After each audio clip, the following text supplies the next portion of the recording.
Bonsoir, comme chaque soir entre 23h et 1h du lundi au jeudi, Europe 1 vous ouvre son antenne pour que vous puissiez parler de vous en toute sincérité et en toute liberté.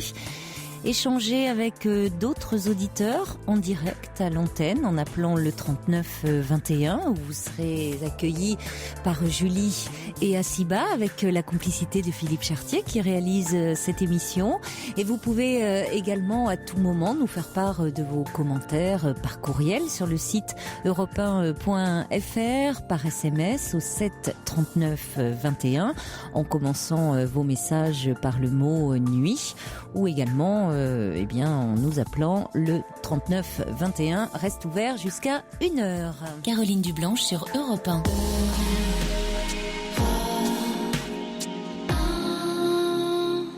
Bonsoir Kevin. Bonsoir Caroline, vous allez bien? Ça va bien, merci, et vous? Merci, très bien.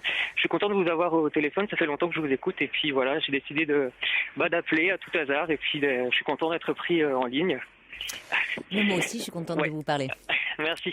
Alors voilà, je vous appelle car j'ai rencontré un garçon cet été sur Internet en fait. C'est un petit peu nouveau pour moi parce que j'assume pas encore très bien mon homosexualité. Oui. Donc je me suis inscrit sur un site de rencontre, donc j'ai discuté avec quelques personnes pour commencer. Bon, ça n'allait pas très loin, et puis j'ai discuté avec un garçon avec qui on a tout de suite bien accroché, on a pu échanger, il était intéressant, tout ça, il avait des idées, donc on s'entendait bien. Donc je lui ai donné mon numéro de téléphone et puis on a poursuivi nos conversations par SMS. Oui. Voilà, donc dès le lendemain, ça s'est vraiment très bien passé. Toute la journée, on s'envoyait beaucoup de messages, on était complices, on avait des choses à se dire, on avait la conversation. Et puis ça s'est poursuivi après les jours suivants. Donc il habite la même ville que moi, mais il était parti en vacances, donc on pouvait pas se voir tout de suite. Et puis une complicité est vraiment née entre nous. On s'est appelé au téléphone plusieurs fois, on s'est envoyé des mails. Et puis au fur et à mesure, on s'est attachés l'un à l'autre en fait. Et il m'a témoigné donc son attachement à moi, ses sentiments. Donc il me disait que voilà, c'était pour lui une belle rencontre, même si après rien allait se passer. C'était une rencontre exceptionnelle et pour moi c'était pareil quoi. On était vraiment sur la même longueur d'onde. Mais c'est un garçon qui manquait de confiance en lui. Je le voyais très nettement dans ses messages. Il avait énormément peur de me décevoir, peur de pas être à la hauteur. Il me disait que il n'avait pas rencontré des garçons aussi cultivés, matures que moi, et donc il avait un petit peu peur de me décevoir. Il avait peur de me décevoir aussi physiquement parce qu'il a quelques kilos en trop, mais moi ça me gênait pas. Je lui ai dit qu'il me plaisait tout à fait comme il était. Oui. Voilà, donc il y avait déjà ce manque de confiance en lui que j'avais noté. Et puis il m'a parlé un petit peu de son histoire. Lui, c'était parce que lui avait déjà eu des relations, et notamment avec un garçon pendant 2 ans et demi. Donc ils avaient habité ensemble pendant 1 an, et ce garçon en fait est parti en plein Noël avec l'a quitté pour un autre garçon. Donc il a dû retrouver un autre appartement rapidement. Donc ça a été un petit peu la douche froide pour lui, et ça l'a vraiment beaucoup blessé. C'était une relation qui me décrivait comme chaotique, qui discutait beaucoup, il l'a trompé plusieurs fois, enfin il allait parler avec d'autres garçons sur Internet, donc c'était quelque chose de difficile pour lui, et on sentait qu'il me témoignait le fait qu'il voulait passer à autre chose, prendre son temps, pas tirer de plan sur la comète, mais voilà. Donc finalement au bout d'1 mois d'échanges intenses, on s'est rencontrés. Donc ça s'est très bien passé, on habite dans la même ville, on est tout de suite sortis ensemble et la relation s'est très naturellement Pour vous, installée. c'était la première fois, parce que vous me dites que vous n'assumiez pas jusque-là très bien votre homosexualité, donc c'était la première fois que vous aviez une relation amoureuse avec un garçon. Oui. Pour moi c'était nouveau, voilà. Mais ça s'est mis en place très facilement dans la continuité. Alors, il y aurait pu avoir une déception ou quelque chose qui collait pas, et puis voilà. Et donc il m'a très vite là aussi témoigné ses sentiments. Moi aussi. Vous étiez à l'aise avec lui? Oui, tout à fait. Oui, bien sûr, oui. Ça, de mon côté, il y avait aucun souci. Et il me disait qu'il avait du mal à témoigner ses sentiments, à faire confiance, donc après, à cause de son histoire, et qu'il avait du mal à dire je t'aime. Mais par contre, avec moi, très très rapidement, il a témoigné ses sentiments. Au bout de quelques jours, il m'a dit qu'il m'aimait. Bon, moi, ça me surprenait un peu, mais voilà, il semblait, la relation partait très bien. Il me disait qu'il avait jamais eu de garçon comme moi dans sa vie, qu'il aimait être avec moi, mais que il s'attachait très vite et que ça lui faisait peur quelque part, quoi. Mais il y avait toujours déjà cette, comment dire, à la fois il prenait les devants, il tirait un peu des plans sur la comète, quoi. Il témoignait ses sentiments très rapidement. Il me disait, par exemple, parce que l'année prochaine, bon, je vais devoir, après mes études, peut-être partir ailleurs. Alors, il me disait que ça l'angoissait déjà, alors que ça faisait que quelques jours qu'on était ensemble. Oui. Ouais. Alors que moi, bon, je suis dans le moment présent, quoi. Je sais pas ce qui arriverait après. Il m'a présenté à ses amis très rapidement, au bout d'une semaine ou deux, en me disant bien que c'était pas anodin pour lui, quoi, que c'était, ça montrait bien qu'il était attaché à moi et qu'il était dans notre relation. Voilà, donc ça a duré 1 mois et demi comme ça, c'était très bien, hein. Il me disait que voilà, malgré ses peurs qu'il me témoignait, il était très bien avec moi sur tous les plans, même au niveau de la sexualité par exemple. Il disait que ça avait jamais été aussi bien, des choses comme ça. Donc il y avait vraiment un attachement, mais toujours il me témoignait cette peur, quoi. C'est beaucoup de peur, la peur de me décevoir, la peur d'être voilà. Et c'est ce qui a pris un peu le dessus. Donc ça fait 2 semaines qu'on s'est séparés en fait. De son fait? Oui, parce que voilà, 1 semaine avant qu'on se sépare, il a commencé à dire toujours qu'il avait peur, les mêmes angoisses, la peur d'être déçu, d'être trompé, qu'il s'attachait de plus en plus et il commençait à vraiment avoir peur. Et il est parti se ressourcer dans sa famille. Et un dimanche, il m'a pas envoyé du tout le message de la journée, ce qui était totalement inhabituel. Donc je me suis un petit peu inquiétée. Je lui ai demandé ce qui se passait. Il a dit je me remets un peu en question, surtout. Je lui ai demandé si notre relation faisait partie de cette remise en question, et il m'a affirmé effectivement que oui, il se posait des questions parce que il était d'habitude il allait à fond dans la relation. Bon, quand il était plus jeune, avec les garçons qu'il a connus, il jurait que par eux. Et avec moi, il prenait plus son temps. Il était un peu plus, il avait pris un peu de recul par rapport à sa relation avant. Mais dites-moi, qu'est-ce que ça devait être auparavant alors? Ouais, voilà, c'est ça. Parce que d'après ce que vous dites, il était déjà à fond dès le début. Oui, tout à fait, ouais. Mais il me disait que justement là, il se trouvait pas dans un début de relation comme avant, que c'est ça qui le perturbait parce qu'avant, voilà, il ne jurait que par son copain, il voulait le voir tout le temps, et avec moi, il trouvait qu'il était plus raisonnable maintenant. Donc ce que je trouvais positif, moi, ce qui m'embêtait pas, quoi. Oui, mais ce qui montre que il a vraiment, il n'arrive pas à se situer dans la relation amoureuse, parce que vous dites vous-même qu'il vous disait qu'il s'attachait très vite et que ça lui faisait peur. Oui. Il n'arrêtait pas de vous parler de ses peurs. Il n'arrêtait pas de vous dire qu'il avait peur, et en même temps, il pouvait rien contrôler. Il y allait, même vous qui viviez les choses au jour le jour, alors que c'était tout nouveau pour vous. Oui. Vous étiez à la fois très spontané dans cette histoire, mais vous donniez du temps, vous laissiez venir, alors que lui, il faisait vraiment des plans sur la comète. Voilà, alors qu'il venait de sortir d'une relation où il était déçu et où il avait été trahi, et en fait, il repart complètement bille en tête avec vous. Voilà, c'est ça. Mais tout en me disant que d'habitude il part encore plus vite, et que là, justement. Oui, mais c'est pour ça, c'est ce que je vous dis. Comment ça devait être avant, hein. Voilà, c'est ça. C'est pas étonnant qu'il soit déçu, ce garçon. Ouais. Il va trop vite. Voilà, c'est ça. Et lui, il a peur, mais il doit faire peur, hein. Oui, c'est possible. Après, je sais pas. C'est vrai qu'il parlait de son ancienne relation en des termes très négatifs, quoi, en disant que il avait été trompé, que il était plus lui-même dans la relation. Après, je sais pas. Il y a toujours 2 versions dans une histoire. Bien sûr, oui, vous avez raison. Mais parce que il doit plus. Oui, il est plus lui-même dans une relation, certainement. C'est peut-être ce qui lui fait peur, d'ailleurs. Ouais. Voilà, parce que c'est ça qui m'étonne toujours. Il y a cette ambivalence. À la fois, il se précipite. Il me dit, je fais un pas en avant et puis après un pas en arrière. Mais malgré tout, j'ai peur d'aller, de vraiment faire un nouveau pas en avant et d'être tranquille dans la relation, quoi. Comme il a peur, là, il arrête tout. Voilà, c'est ça. Ouais. C'est ça, c'est-à-dire qu'il a peur de souffrir à nouveau. Donc, plutôt que de souffrir, il arrête. Ouais. Parce qu'il a pas, en plus, c'est moi qui ai un peu forcé la main. Donc, je lui ai laissé.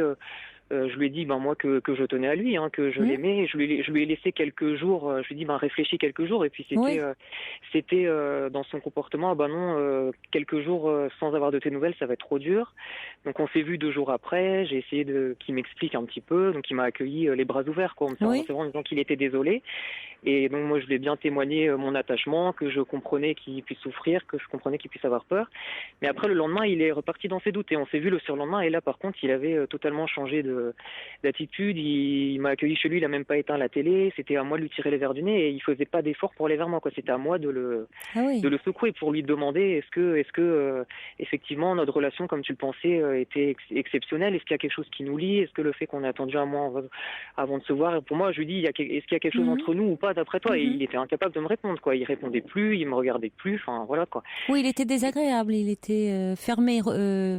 Il était très tout à fait. fermé. C'était moi qui ai été obligé de lui dire. Je lui ai demandé est-ce qu'on continue. Il m'a dit oui, mais si on continue, je vais être dans mes doutes, donc je vais être de plus en plus insupportable. Je lui ai dit est-ce qu'on fait une pause? Il me dit non, une pause, ça voudra dire que tu attends quelque chose de moi et que je vais peut-être pas pouvoir te le donner. Donc j'ai dit on arrête alors. Et c'est moi qui ai été obligé de voilà. Et je lui ai dit bon on arrête tout alors. Mais si jamais tu changes d'avis, tu m'appelles. Mais on va chacun continuer notre vie. Et il n'a pas réagi, quoi. Il n'a pas réagi. Ouais. Oui, c'est compliqué. Je crois que de toute façon, vous ne pouvez pas. Il faut être deux pour vivre une histoire.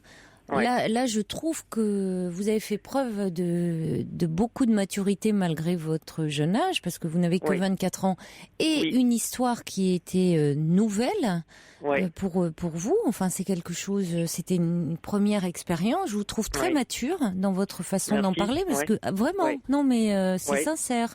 Je trouve que c'est vous qui pourriez être très déstabilisé par je suis déstabilisée. Oui, enfin, je comprends, mais je trouve que vous avez quand même une distance. C'est-à-dire que vous ne vous remettez pas en question, vous n'êtes pas effondré, que vous soyez déstabilisé, ça peut se comprendre, mais vous ne me semblez pas effondré. C'est-à-dire que vous comprenez que ce garçon, vous parlez d'ambivalence, et c'est bien de cela dont il s'agit. Il ne sait pas ce qu'il veut. Ses peurs prennent le dessus, mais et l'empêche de vivre une relation. Il va trop vite. Il va trop vite et après il ne contrôle plus rien et donc du coup c'est le retrait total. Et il se replie totalement sur lui-même. Et donc vous comprenez bien que vous n'êtes pas en cause dans cette histoire. Mais c'est vrai que c'est quand même douloureux parce que à un moment c'est tout. Il passe du tout au rien. Et ça c'est toujours difficile à vivre pour celui qui est en face. Bon, dans les faits, ce garçon, a du mal il est dans le fusionnel et il se perd dans la relation à l'autre. Là où vous avez abordé les choses avec beaucoup plus de je dirais de spontanéité, de comment dire. Carpe diem, quoi. Vous viviez au jour le jour sans vouloir vous fondre en lui. Ah non, pas du tout. J'ai vécu c'était pour moi, ça partait très bien. Après, on verra. Je vais pas penser à ce qui arrivera dans un an. Il m'a dit, je me demande si t'es le bon, si dans 15 ans on sera ensemble. Enfin, si on commence à se poser ces questions-là, un mois après le début. Surtout un mois après le début. Et surtout, quand on vient d'être quitté et trahi. Ou alors, ça veut dire que justement, on est très meurtri par cette relation et qu'il y a quelque chose que l'on fait porter à la suivante. Voilà, c'est ce qu'il me disait, je te fais payer les pots cassés. Oui, moi je pense. Mais dans ces cas-là, on attend un petit peu, ou alors on se dit on va en parler à quelqu'un, mais on fait pas payer à la personne suivante ce qu'on a vécu, ce qu'on a mal vécu dans la précédente relation. Il y a des choses qui sont pas réglées dans cette relation, c'est évident, parce qu'il m'a dit j'ai reçu une lettre, c'était de la part de son ex-petite amie, c'était quelque chose d'administratif qui avait une histoire qu'il fallait payer quelque chose, et il dit tout est remonté en une seconde, le simple fait d'avoir la lettre, toutes mes peurs sont remontées, donc il y a quelque chose qui n'est pas résolu, je pense, il est envahi de peur. Alors vous l'avez essayé, tenté de le rassurer, c'est-à-dire en lui disant, quand il s'est retiré de la relation, vous lui avez dit que vous teniez à lui, qu'il était important pour vous, que vous aviez des sentiments pour lui. Bien sûr. Vous l'avez revu, là, il vous a semblé complètement hermétique, replié sur lui-même. Vous lui dites est-ce qu'on se revoit, il ne vous répond pas, ou il vous dit de toute façon moi je risque d'être j'ai trop peur. Face à cela, c'est vrai que vous ne pouvez pas régler ces peurs. hein. Bah oui, bien Donc bien vous sûr, voilà, ne pouvez que lui dire que vous tenez à lui. Maintenant, de son côté, il peut faire un peu son chemin. Maintenant, vous verrez bien. Mais voilà, c'est vrai ça, que ouais. vous ne pouvez pas l'attendre comme ça, être dans une situation d'attente, parce que vous lui en avez parlé, hein, de dire je peux attendre un peu. Il vous a dit, mais en même temps, attendre, te mettre dans une situation d'attente, ça aussi finalement ça l'angoisse. Donc bon, vous écoutez, au vu de cette histoire, vous pouvez pas, sur 1 mois et demi de relation qui a été importante pour vous, qui a compté, Oui, bien sûr, maintenant ouais. attendre comme ça pendant des mois, ça n'aurait Non, pas de bien sûr, sens. ça c'est sûr, Pour oui, vous, mais c'est c'est sûr et une certain dans ma histoire tête, hein, il y a... qui vous a permis de passer un cap, de vivre aussi ce qui jusque-là était simplement de l'ordre de fantasmer. Là, vous l'avez enfin vécu, et donc vous avez passé un cap extrêmement important. Bien sûr, Vous puis le fait devant des gens, il m'a présenté à ses amis. Voilà, c'est-à-dire on était qu'en en couple devant des gens, bon, que je connaissais pas, et bon, ça s'est très bien passé, mais voilà, pour voilà, vous, j'en ai parlé à c'est des amis maintenant. Ouais. voilà, il faut tenir compte de ce que ça. Vous avez franchi une étape très importante Bien sûr. dans votre développement personnel. Oui, hein. là, je me sens prêt à en parler à ma mère, lui en parler, quoi, parce que Voilà. c'est difficile. En plus, à chaque fois que je sortais, j'étais dans un mensonge permanent, quoi, et je suis comme étranger chez moi, quoi. Je peux pas dire, je dois inventer que je vais voir des amis ou des choses comme ça, c'est pas évident. Non, donc ça C'est- vous donne une assise, je trouve. Bien sûr. Voilà, Ouais. et c'est ce qui est important. Vous allez suivre votre chemin. Voilà. Hein Ouais. On vous sent d'ailleurs, moi je trouve bien structuré, bien affirmé. Donc c'est ce qui Merci. compte. Ouais. Voilà. Ouais, c'est sûr. Mais bon, je me dis aussi peut-être que bon, j'ai un côté assez protecteur, je pense, et peut-être c'est pas par hasard si j'étais attiré par un garçon comme ça, qui avait Certainement. un manque de D'ailleurs, il confiance. vous a fait part tout de suite de son profond manque de confiance. Voilà, et hein. c'était ce qui me plaisait aussi chez lui, quoi. J'aimais bien, je le trouvais touchant, et bon. Eh oui, C'est vrai mais que, ça par s'est un exemple, peu retourné. Oui, ça s'est un peu quand on retourné était contre vous. ensemble, c'est toujours moi qui le prenais dans mes bras, il se blottissait dans mes bras, enfin c'était des choses comme ça, il avait besoin de, et moi ça me plaisait, hein, c'était, mais bon. Ouais. Bon, mais vous trouverez d'autres Qu'après, hommes que vous pourrez après, je prendre sais dans pas vos si- bras, mais pour autant, peut-être qui auront des côtés fragiles, mais pas que fragiles. Ouais. Hein Ouais. Parce que bon, après, je sais pas s'il me recontactera, hein, on sait jamais, mais bon. De toute façon, c'est vrai qu'il faut pas que je pense que j'attende après. Voilà, de moi, je me vois pas aller faire un nouveau pas vers lui demander de ses nouvelles ou des choses comme ça, parce que j'estime Non, que je crois que là, non, vous avez fait ce qu'il y tout avait le à faire. nécessaire, moi. Oui, là maintenant, ça suffit. Ouais. C'est ce que dit d'ailleurs Grégory, qui dit faites attention vous aussi à vous protéger de cette relation qui pourrait à votre tour vous faire souffrir. Ce garçon semble très perdu, ne semble pas avoir vraiment fait le deuil de sa relation, et en cherchant à trop penser ses blessures, vous risquez de vous perdre aussi.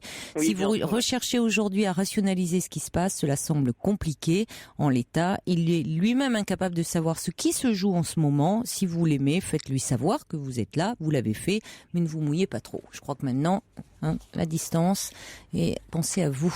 Voilà. Oui, voilà, je crois que c'est tout à fait ça, en fait. Bonne chance pour la suite, Kevin. Je vous remercie. Au revoir. Petite info que je vous donne très vite, les SMS ne marchent pas, donc surtout n'en envoyez pas, parce que on les comptabilise malheureusement, et moi je ne les ai pas sur mon écran, donc n'en envoyez plus. Ça ne marche pas.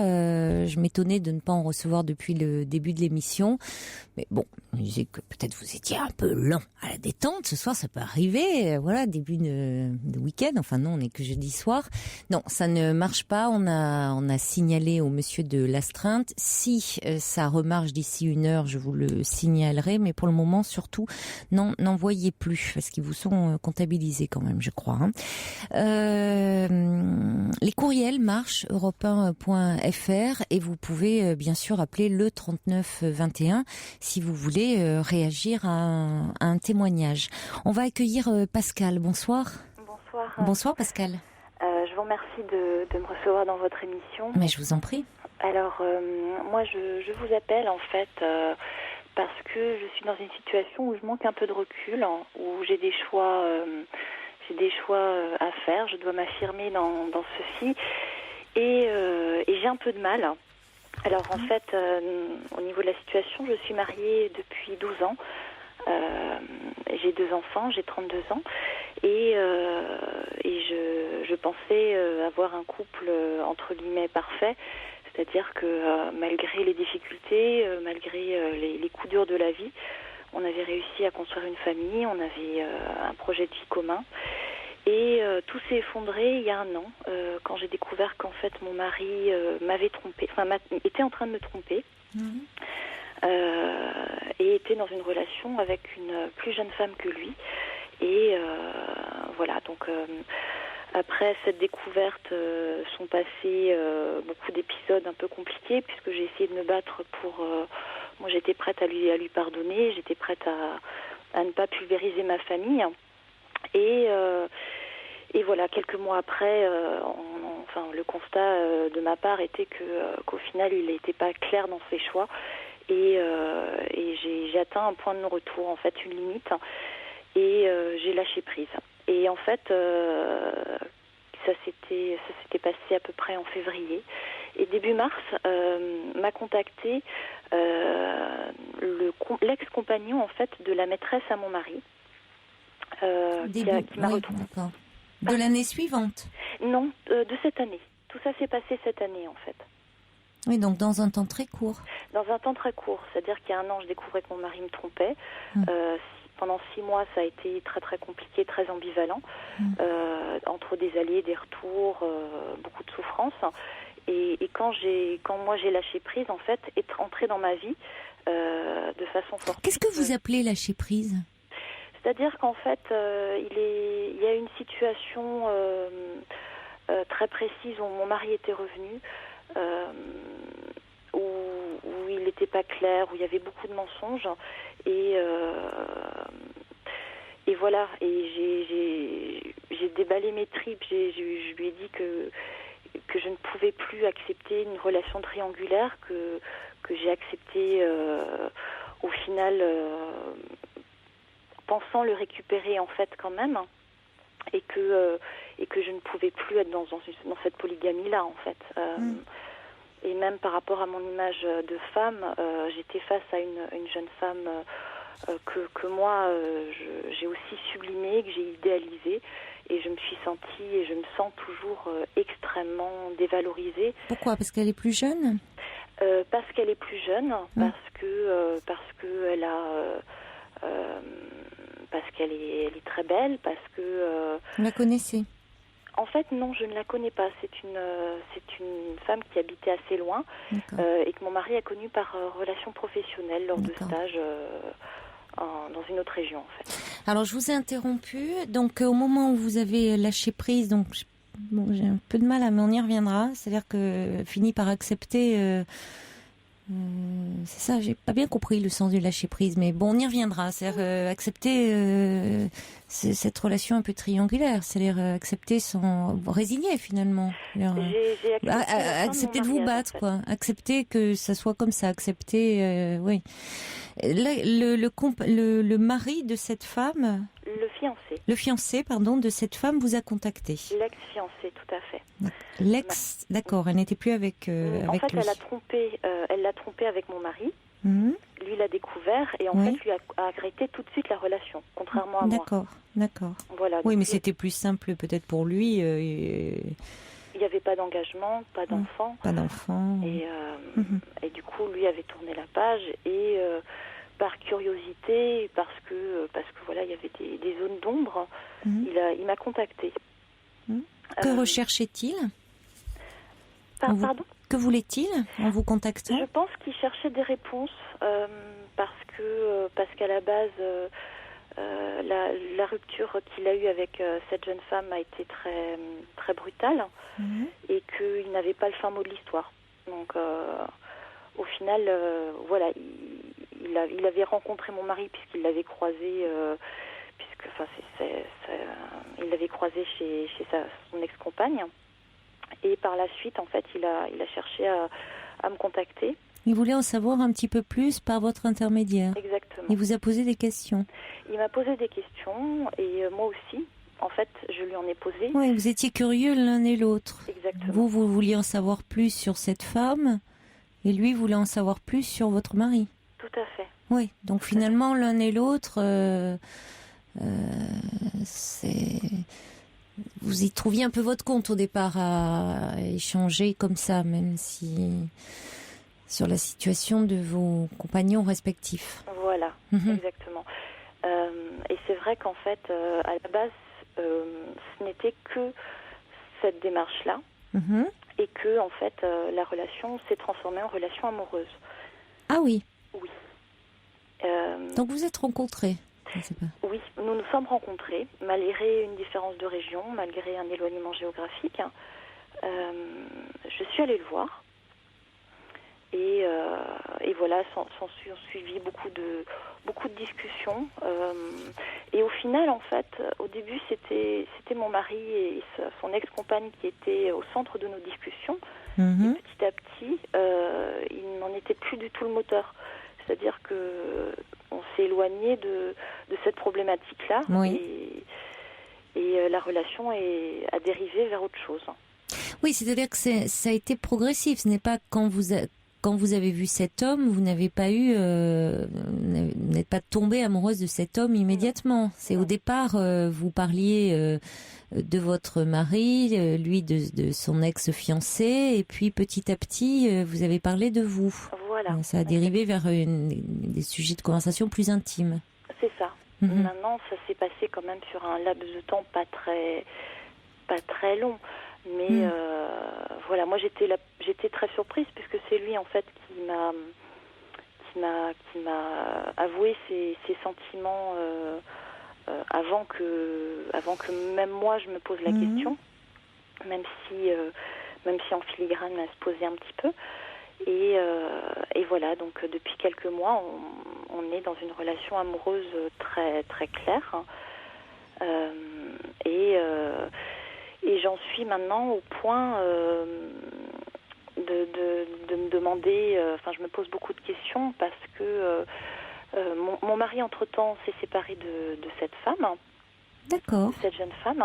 Ouais. Et lui, il désire revenir auprès de moi et de mes enfants. Ah oui. Oui. Et c'est pas banal ça. Voilà. Et il refuse le divorce. Il est au courant de votre relation avec cet homme ? Alors, il l'a découverte il n'y a pas très longtemps et depuis c'est très très compliqué. Oui, ça, on peut imaginer. Voilà, oui, tout à fait. C'est compréhensible. Enfin, je peux le comprendre et l'entendre. Mais du coup, on est dans une relation au final où le passif est quand même très lourd. Oui, un lourd passif. Voilà. Et en plus, derrière tout ça, oui. il y a toujours cette femme au final, oui. Qui a été l'ex-compagne de mon compagnon actuel et qui a été aussi l'ex-compagne de mon mari. Oui, elle est à l'origine du rapprochement. Voilà. Oui. Et je suis... Il y a l'ombre de cette femme. Je suis d'accord avec vous. Voilà. Donc c'est... Et voilà, et j'en suis... j'ai beaucoup de mal encore à gérer mon ressentiment. J'ai beaucoup de mal à prendre du recul. Alors, ressentiment par rapport à qui, finalement ? Eh bien, justement, je suis très, très en colère encore contre cette femme. Je suis très en colère contre mon mari. Et en fait, ça parasite une relation dans laquelle moi, j'aimerais m'investir. C'est-à-dire que... donc la personne avec laquelle je suis actuellement, dont je suis amoureuse, a une attitude très saine, c'est-à-dire que lui, il a complètement sorti de nos conversations, de son quotidien. Enfin, voilà, lui, la table rase a été faite complètement. Moi, je suis encore engluée dans des relations avec mon mari, puisque pour les enfants, pour des questions logistiques. Et voilà, j'ai du mal en fait à m'investir complètement. Il y a beaucoup de culpabilité. Est-ce que c'est un bon choix de comment, voilà, en même temps, comment lutter contre un sentiment amoureux qui me paraît évident et en même temps qui est teinté par ce passif-là? Est-ce que c'est surmontable? Comment tourner la page? Est-ce qu'elle se tournera un jour? Tout ça, c'est des questions qui me... Un sentiment de culpabilité qui est vis-à-vis de qui? En fait, je culpabilise je suis presque... alors, ça va paraître très ambivalent, mais je suis soulagée quelque part que mon mari ne soit plus avec cette jeune femme. Et en même temps, je culpabilise parce qu'il est seul maintenant. Je culpabilise pour mes enfants parce que maintenant, une vie de famille, pas comme avant, mais la famille pourrait se reconstruire, mais ça ne tient qu'à moi. Ouais. Et que en fait, en plus, mon mari l'a exprimé aux enfants. S'il n'est plus à mes côtés actuellement, c'est parce que je ne souhaite pas son retour. Et en plus, il est très très très violent et virulent par rapport à l'homme avec lequel je suis en couple actuellement. Donc, oui, parce qu'il doit y avoir aussi chez lui, sa violence doit s'exprimer, doit se comprendre aussi par certainement chez lui une très grande culpabilité, puisqu'il doit se sentir à l'origine de cette explosion du couple et de votre famille. Hein, tout à fait. Puisqu'à la base, c'est quand même lui qui, de par son infidélité, a fait exploser tout cela. Exactement. Donc souvent, quand on se sent très coupable, on peut devenir très agressif. Et il se trouve que vous n'êtes pas avec n'importe quel homme, vous êtes avec l'homme qui était le fiancé de la femme avec qui vous a trompé. C'est assez cornélien comme situation. Enfin, les enjeux, du coup, il y a des enjeux inconscients très complexes et c'est pas étonnant que vous vous sentiez mal et que vous ayez du mal à prendre une décision parce que vous sentez qu'il y a beaucoup de choses qui vous échappent et qui se jouent un peu en dehors, en sous-main. Oui. Hein, oui. Et que, comme souvent dans ces histoires de trahison, d'infidélité, le véritable enjeu, c'est pas tant le partenaire. Bien sûr que c'est une blessure narcissique profonde hein, quand on est trompé. Mais le véritable enjeu, c'est souvent le rival. Oui. C'est souvent l'autre, à qui l'on se mesure. Oui. Et c'est jamais... c'est toujours à nos dépens. Oui. On n'est jamais gagnant quand on se mesure à son rival. Non. Enfin, dans ces cas-là, hein, quand on est dans cette problématique-là. Oui, tout à fait. Vous voyez, quand on se compare, et vous l'avez dit, vous l'avez sublimée, cette jeune femme. Mais je suis vous l'avez idéalisée, et vous êtes toujours dans cette problématique-là. Exactement. Et quand je vous ai demandé contre qui vous aviez du ressentiment, vous m'avez dit en premier cette femme. Oui. Vous m'avez parlé de votre mari en second, mais en premier vous m'avez parlé de cette femme. Oui. C'est pas neutre ça. Non. C'est pas neutre parce que vous êtes quand même avec son ex-fiancé. Alors, son ex-fiancé, bon, lui, d'accord, il est avec vous, il a tourné la page, il est bon. Mais vous, cette femme, elle vous obsède encore. Tout à fait. Et du coup, vous avez du mal à reprendre votre véritable place dans votre vie. Vous savez pas quelle est votre place. Oui, c'est ça.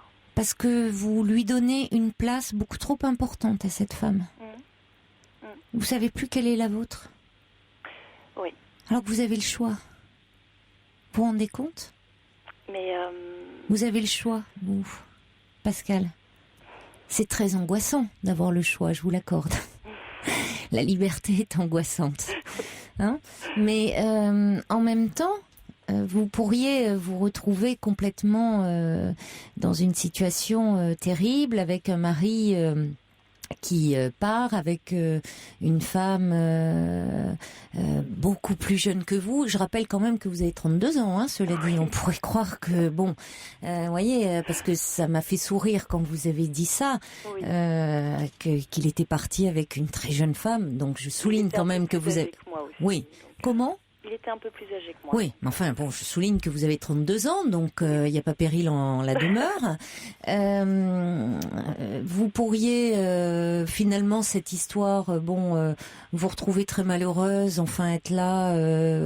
Vous êtes avec un autre homme qui, lui aussi, est amoureux de vous. Enfin, oui. bon, c'est... Et... il y a cette obsession, moi j'entends plus derrière de cette femme. Et ça, je ne sais pas à quoi ça a à voir avec votre histoire. Peut-être cette rivalité avec une autre femme. Est-ce que, je ne sais pas, vous avez été mise en rivalité dans votre histoire personnelle? Est-ce que vous avez une sœur? Est-ce qu'il y a dans votre fratrie? Est-ce qu'il y a... Je ne sais pas pourquoi il y a quelque chose là qui vous empêche, vous, de voir quelle est votre véritable place et de réfléchir en dehors d'elle et de pas lui donner plus d'importance qu'elle n'en a. Est-ce que ça vous parle, ça? Oui, tout à fait. C'est vrai que, en l'occurrence, je suis l'aînée et j'ai eu beaucoup de problèmes avec ma sœur qui me suivait au niveau de l'âge de 2 ans. Mais c'est vrai que j'ai jamais fait ce rapprochement-là. Et par contre, dans l'histoire familiale, ça m'était plus ou moins... j'ai choisi de fuir, en fait. Je suis partie très tôt du domicile de mes parents parce que je ne supportais pas une inégalité, en fait,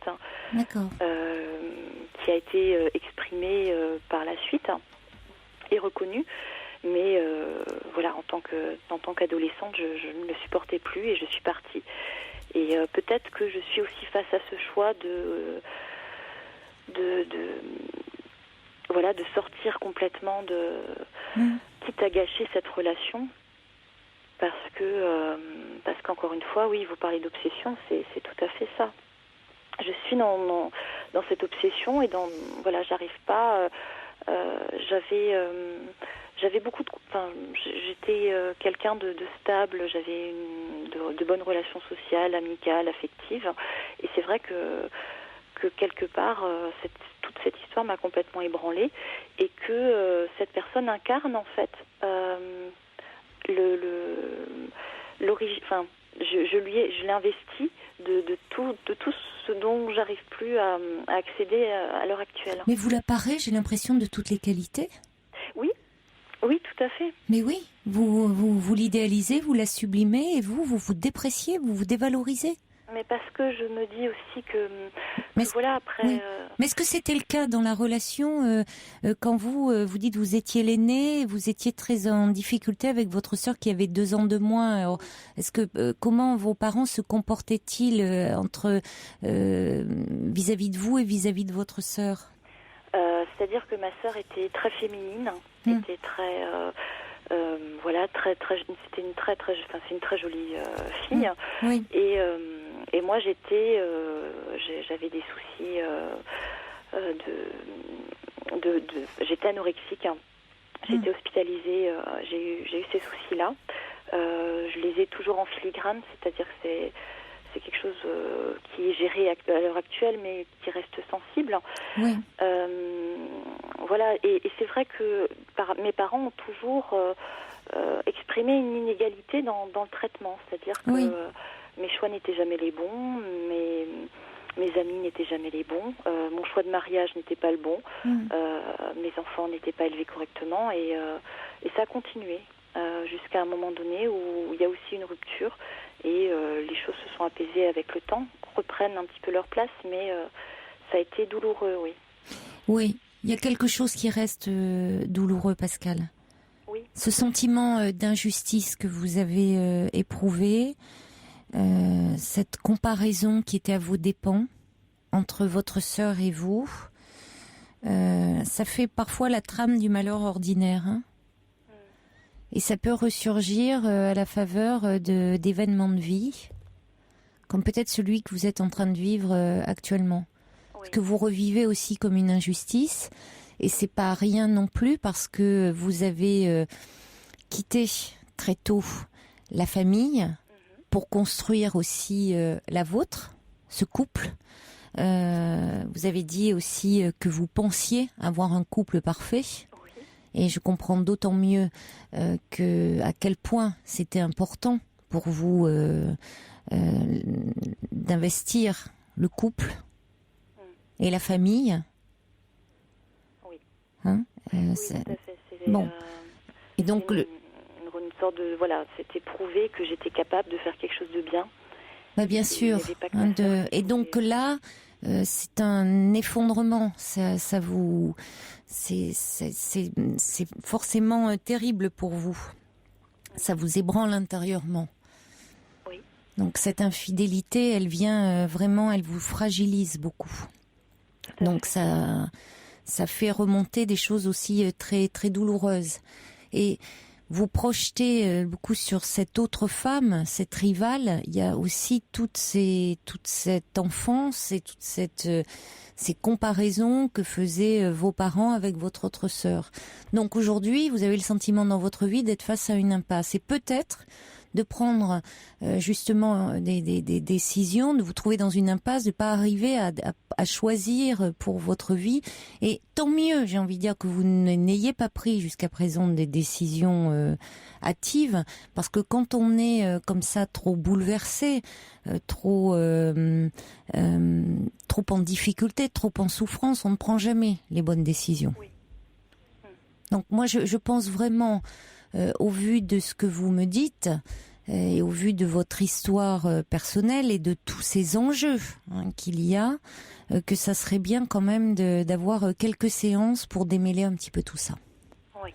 De vous poser un peu le temps d'y voir un petit peu plus clair pour ne pas prendre des décisions qui se retourneraient contre vous. Oui, comme vous dites. Ne pas vous punir. Parce que vous avez actuellement une image trop dépréciée de vous-même. Donc vous pourriez prendre une décision pour vous punir. Oui, je me sens sur ce versant-là. Oui. Il y a cette ambivalence. C'est refuser aussi, ce qui est positif dans tout ce malheur. Oui. Qui n'est pas c'est pour ça que je vous disais, au fond, ça ne pourrait pas être un si grand malheur, mais je comprends mieux. Oui, ça renvoie à des choses qui sont très douloureuses pour vous.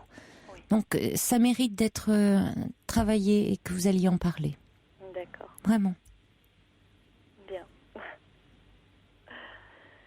Bon courage. Merci beaucoup. Au revoir, Pascal. Au revoir. Ça y est, les SMS remarchent. Merci au monsieur qui s'occupe de l'astreinte et dont j'ai reçu le test. Et Coco qui me dit je suis en retard ce soir. Mais écoutez, il n'y a pas de problème, ma chère Coco, puisque de toute façon, les SMS ne marchaient pas. Mais ça y est, vous pouvez les envoyer au 7 39 21 en commençant bien sûr vos messages par le mot nuit. Et nous allons accueillir Guillaume. Bonsoir. Bonsoir Guillaume. Bonsoir Caroline. Malgré Bonsoir. que je fasse de la radio de temps en temps sur une web radio, je suis très intimidé d'être ici. Ah, mais je vous comprends parce que c'est pas du tout la même chose d'être derrière le micro ou sur une web radio et puis d'être amené à parler de soi. Hein. Non, c'est vrai, c'est pas évident. Alors voilà, moi je vous appelle parce que j'ai rencontré ma chérie il y a quelques mois, le 15 avril. Mm-hmm. Enfin, je l'ai rencontrée avant, on s'est connus sur Internet parce que je faisais de la radio avec sa fille. Oui. Et on s'est connus sur Internet. Elle est venue un jour demander quelque chose à sa fille dans sa chambre. Et elle a vu ma photo et elle a vraiment flashé sur ma photo. Et donc on s'est rencontrés. Je suis allé chez elle. Moi, j'habite on est quand même assez distants. Et donc je suis allé chez elle. Donc auparavant, vous aviez un contact avec sa fille plutôt ? Oui, j'avais un contact avec sa fille. On s'entendait bien aussi parce qu'on faisait de la radio sur une web radio. On était tous les deux dans la même. On avait chacun notre émission, mais on faisait tous les deux dans la même. Oui. Et puis après, il se trouve qu'on n'a plus été sur cette web radio, mais on a toujours gardé contact. D'accord. Et sa fille m'a proposé un jour de travailler sur la web radio que je dirige en ce moment. Oui. Parce qu'elle connaissait mes talents d'animateur et de producteur et tout ça. Et donc c'est là que ma chérie a vu la photo et qu'elle a flashé sur la photo. Elle m'a demandé mon adresse MSN. On s'est parlé. Je suis allé chez elle le 15 avril. Je suis resté 2 semaines. Mais il y a quelque chose que je ne comprends pas, c'est qu'elle est vraiment très, très, très jalouse. Ah. Ouais. Elle est très jalouse et moi j'ai eu d'autres aventures avant. J'ai été marié avant pendant 2 ans et j'ai jamais eu ce type de problème. Mm-hmm. Et Oui, c'est embêtant. Et elle a manifesté dès le début, ça, de votre relation. Pas vraiment dès le début, mais je m'en suis rendu compte, 15 jours après. 15 jours après, parce que je vais souvent la voir, je passe 15 jours chez elle. Là, j'y retourne la semaine prochaine, mais je sais pas, je sais pas si je dois y retourner ou pas, parce que on s'est séparés après, puisqu'il y avait trop de jalousie, on s'est pris la tête, ça a été vraiment très très loin. Il y a eu des insultes, il y a eu des coups. Elle vous a frappé? Non, moi. Ah oui. Oui. Bon, et pourtant, c'est pas facile de l'avouer, mais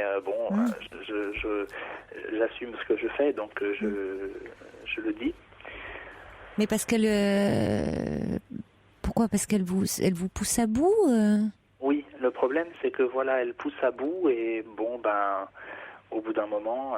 Oui, mais c'est infernal, vous vous rendez compte? Ouais. Si vous en arrivez... Enfin, jusque-là, vous n'aviez jamais été à cette extrémité-là, dans une relation? Non. Vous hésitez? Enfin, ça m'est avec mon ex-femme, ça m'est arrivé une fois, mais j'ai vraiment regretté et j'ai pas recommencé. Ah oui. Oui, donc vous pouvez quand même, vous aussi, par moment, un peu craquer et vous emporter. Soit être violent, oui. je suis verbalement ou physiquement. Je suis plus violent verbalement que physiquement. Mais verbalement, ça peut être plus blessant que physiquement. Oui, enfin, il y a des paroles qui sont extrêmement blessantes, très agressives, voire qui agissent comme des balles, hein, c'est clair. Mais pour autant, rien ne justifie non plus la violence physique. Hein. Oui. Donc il y a quelque chose aussi qui fait que vous avez quand même du mal à canaliser peut-être une certaine agressivité. Oui. Et si vous êtes avec une femme qui a des accès de jalousie, ça va être très problématique. Oui. Parce que la jalousie est un véritable poison pour le couple. Mais oui, c'est vrai. Et elle le comprend pas, non, parce que la jalousie, il y a des degrés, hein, il en existe plusieurs sortes. Il y en a des très banales et il y en a des très graves. Hein, dans Othello de Shakespeare, ça finit dans le sang. Hein. Oui. Donc évidemment, je vous le souhaite pas. Mais enfin, ça peut être exacerbé. Ouais. Voilà. Donc la jalousie, tout le monde l'éprouve. À minima, quand on est amoureux, on a un petit peu cette possession de voilà, on n'aime pas trop voir l'autre batifoler, se faire courtiser sous nos yeux. Bon, on a un petit pincement au cœur. Mais si dès que l'autre parle à un représentant du même sexe et que là on va lui faire une scène, bon c'est infernal. Et puis après on va l'isoler, on va ça va porter sur tout, c'est-à-dire il faut plus que l'autre fasse des choses en dehors de nous, ça va très loin la jalousie. Ouais. Donc c'est un véritable enfer. Oui, mais en plus le problème c'est que j'ai discute de temps en temps avec des amis. Et une fois je discutais avec une amie et je lui demande tiens, est-ce que tu as mon Facebook et mon MSN? Et là, ah oui, il faut pas citer les marques, je suis désolé. Un réseau social, oui. Voilà, est-ce que tu as le réseau social? Est-ce que tu as mes deux réseaux sociaux? Oui. Et là, elle me dit non. Alors je lui ai dit, je te les donne. Et là, elle était à côté de moi. Puis d'un seul coup, elle s'est mise à me dire, si tu veux, vu que tu rentres chez toi lundi, tu prends rendez-vous et tu vas coucher avec. Et là, j'étais très, ça m'a fait très mal parce que. Il y a aussi une autre chose qu'elle m'a dit hier et ça m'a beaucoup blessé, c'est que j'ai retrouvé une cousine à moi samedi dernier avec qui j'avais pas parlé depuis longtemps, que j'ai vue une fois mais j'en ai pas le souvenir parce que j'étais petit. Et je lui ai dit naturellement, je lui ai dit chérie, je suis très content parce que j'ai retrouvé une cousine à moi, ça fait plaisir de retrouver des membres de la famille. Et là, hier soir, elle m'a dit, va faire des choses avec ta cousine. Oui, mais enfin, vous voyez, faire des choses, quoi. Ça devient, c'est dément. Parce que avant, pour parler de sexualité, on disait la chose. Bon, là, c'est faire des choses. C'est votre cousine. Faut pas exagérer. Oui, bien sûr.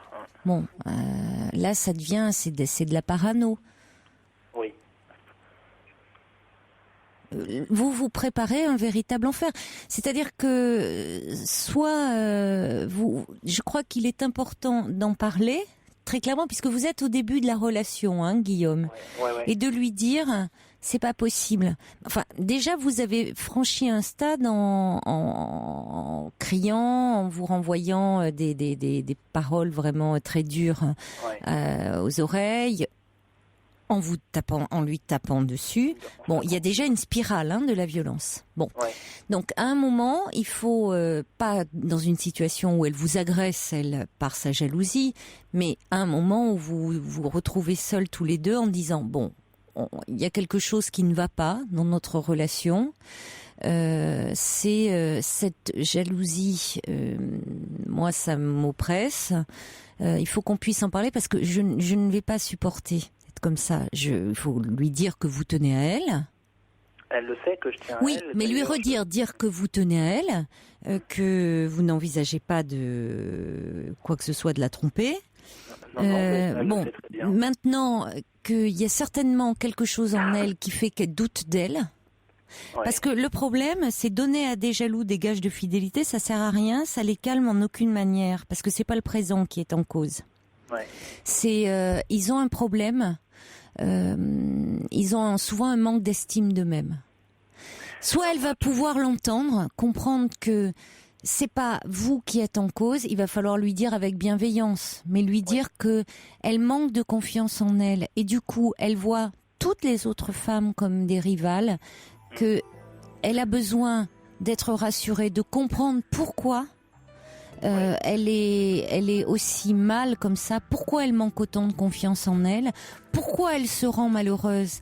Pourquoi elle vous rend malheureux? Et pourquoi votre relation empathie? Parce que si ça continue comme ça, oui, elle va vous perdre. Et il faut en parler vraiment tranquillement avec elle. Oui, elle le sait, mais c'est mieux en lui disant tranquillement plutôt que en hurlant et en lui tapant dessus comme vous l'avez fait. Et si elle n'entend pas, je crains que vous soyez obligé de vous séparer de cette femme. Bon courage, Guillaume. Au revoir. Caroline. Au revoir.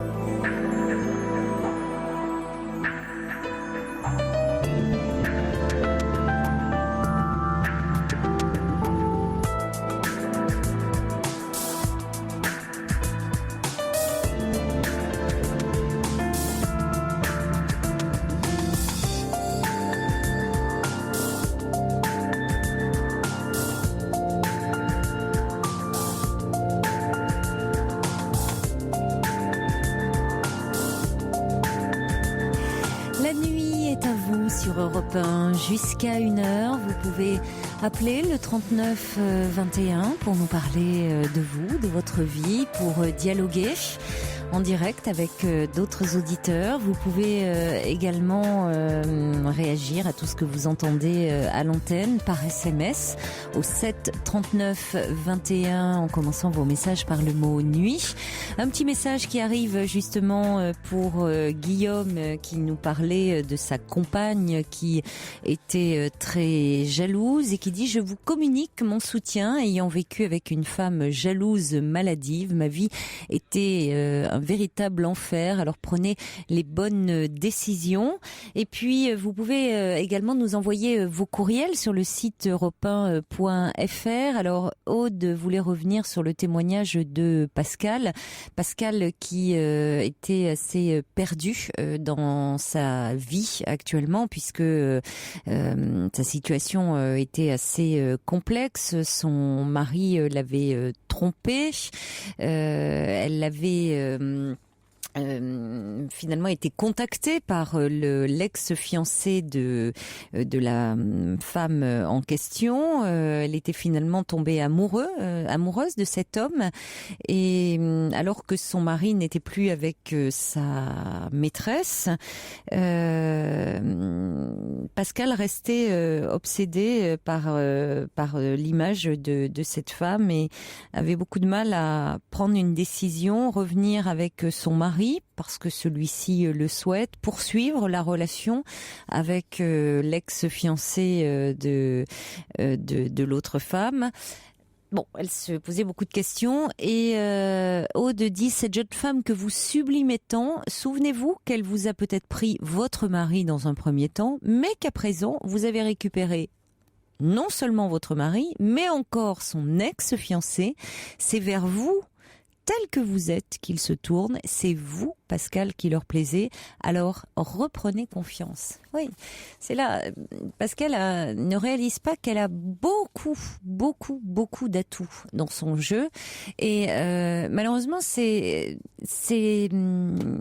l'ombre du passé qui la rattrape. C'est ce que j'essayais de lui faire comprendre. C'est-à-dire, derrière cette femme, il y a finalement une autre image de rivalité féminine, et il y a ce qui s'est joué certainement entre elle et sa sœur. Et c'est ce qui fait qu'elle se déprécie tant aujourd'hui, alors que vous avez raison, Aude, elle a un très beau jeu en main, Pascal, et qu'elle n'en est pas consciente. Donc il y a nécessité de travailler un peu cela. Bonsoir Monique. Bonjour Caroline. Je vous écoute Monique. Bon Caroline, je me trouve aujourd'hui devant un dilemme. J'ai été mariée 44 ans, j'ai 4 enfants et j'ai 71 ans aujourd'hui. Au bout de ces 44 ans, j'ai divorcé. C'est moi qui ai demandé le divorce, accepté par mon époux parce qu'il savait qu'il ne pouvait pas changer les choses. Et ce divorce a été uniquement pour des raisons, on s'est très très bien entendu pendant 35 ans, on était une équipe, je m'occupais des enfants, lui travaillait, etc. Ensuite j'ai retravaillé, donc j'ai fait les deux, puis bon, on était très très bien. Et puis au bout de 35-36 ans, nous sommes mariés jeunes, 21 ans, on a fait nos études, on s'est connus en fac de droit. Et puis, on s'est mariés très jeunes, les enfants sont arrivés tout de suite. Donc, à 30 ans, j'avais tous les enfants. Donc, sur le coup de vers 35 ans de mariage, mon mari, il prenait de l'âge aussi peut-être. Il est devenu très égoïste, très autoritaire. Il décidait tout seul de notre vie, alors que je travaillais, que je participais presque autant que lui au ménage, plus les enfants. Donc il décidait seul, que si ça ne me convenait pas, c'était comme ça, puis terminé, autoritaire. Donc à un moment, je me suis dit, je n'arrive pas dans mes meilleures années, je ne veux pas continuer à vivre avec un homme comme ça. Oui. Parce que moi, j'estime que le mariage, c'est le partage, c'est la confiance, etc. Il avait, par exemple, fait également des emprunts pour lancer une société, il m'avait pas prévenu. Et puis après, il a eu des problèmes, c'est moi qui l'ai entretenu, mais ça, c'est tout à fait normal pour moi. Mais je veux dire qu'il faisait tout seul. Donc j'ai dit, moi je ne continue pas, c'est un manque de respect, de considération. Ou bien on fait le point, tu t'arranges, on redevient comme avant, ou je demande le divorce immédiatement. Il faut que je vous dise qu'entre-temps, il partait seul, mais il n'y a jamais... Alors je vous dis tout de suite, il n'y a jamais eu d'infidélité entre nous. C'est clair, c'est net, il n'y a pas de souci, je ne me fais pas de soucis. Alors j'ai des enfants qui vivent au bout du monde. Et il partait en vacances, voir mes enfants au bout du monde, donc c'était pas de l'infidélité ni quoi que ce soit, mais sans prévenir. Par exemple, j'ai appris la dernière année, au cours d'un repas de famille, qu'il partait 2 jours plus tard, tout seul, voir un de mes enfants. Bon, j'ai fait bonne figure, et puis quelques mois après, il a décidé qu'il partait 6 mois, puisqu'il était en retraite. Moi j'ai dit non. Je dis non, 7 mois, je ne suis pas mariée pour rester toute seule. Si je dois rester toute seule, autant que je le sois complètement. Donc c'est là que je lui ai mis un ultimatum. Je lui ai dit, je ne suis pas un chien, je ne suis pas un meuble qu'on laisse dans un coin. Donc, où tu pars, et puis dans ce cas, je demande le divorce immédiatement, et puis tu auras ta liberté. Ou, on discute, et puis tu reviens. Il m'a dit que je n'accepte pas les ultimatums, donc en 2 mois, nous avons divorcé.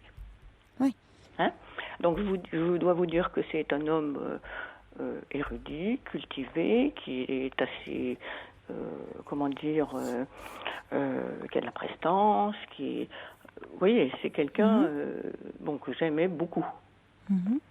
Alors, nous avons donc divorcé. Le divorce s'est bien passé parce que tous les deux, on n'avait pas l'intention de faire la guerre pour respect pour nos enfants. Donc ça on a partagé nos biens. Il est parti dans le centre il est parti là où il voulait partir pendant 6 mois. Il est revenu, il s'est installé dans le centre de la France. Et moi, de mon côté, je me suis acheté une maison en région parisienne. Et puis depuis 5 ans, on se fréquentait de loin pour les anniversaires d'enfants ou de petits-enfants, ou bien quand il venait dans la région, il venait me dire bonjour. Enfin bon, tout était très, très gentil. Il a même eu des problèmes de santé que j'avais dit à mes enfants. Si papa a un problème de santé, je veux que vous me le disiez. Donc il en a eu un. Mes enfants m'ont prévenu, ils lui ont dit il faut que tu le dises à maman. Et je l'ai accueilli le temps qu'il se fasse soigner à Paris. Donc je veux vous dire que c'était très apaisé, les relations étaient... Oui, forcément, pour l'avoir accueilli comme ça chez vous. Alors, attendez, c'est là que j'ai eu mon dilemme. Donc tout s'est passé comme ça, lui vivait donc dans le centre, moi ici. Moi, je vous dis tout de suite, je suis quelqu'un de solide, j'ai refait ma vie toute seule, je suis bien, j'ai des activités, enfin bon, je ne cherche personne. Des fois, j'écoute les émissions des femmes qui cherchent quelqu'un. Moi, c'est pas mon cas.